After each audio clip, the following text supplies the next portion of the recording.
28 years later is finally here. The much talked about and anticipated sequel to 28 Days Later just came out this last weekend, and it is part of one of a planned 28 Years Later trilogy.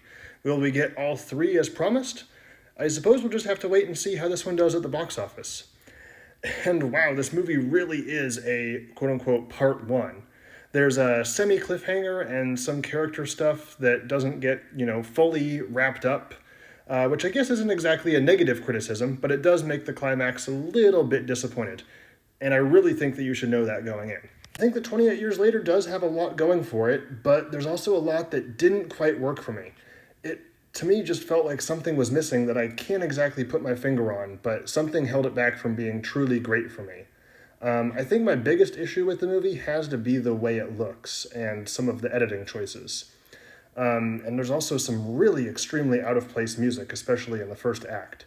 Now, we all know by now that they used iPhones to shoot the movie, and there are a couple of shots of sequences that do look pretty cool and impressive. But then there are others that look really low res, almost out of focus and choppy, and I'm just kind of surprised that I'm seeing mostly praise for how the movie looks, without mentioning also some of the parts that don't look so nice. It definitely looks better than 28 Days Later, though.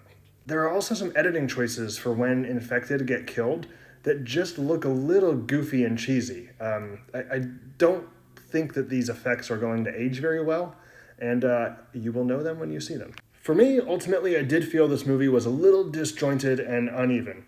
28 Years Later so desperately wants you to care really deeply about these characters, because the infected are all background to what's primarily a family drama. And maybe it's just a me problem, but I really didn't connect super close with all of these characters.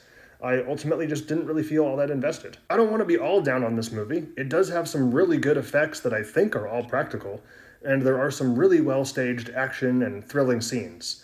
And there are some really cool camera things. Despite my issues with some of the visuals, there's other parts that do look really good, and there's some really creepy imagery of some of the infected when the screen is fully red and they have these creepy little beady eyes, and it's just a really gross and cool effect.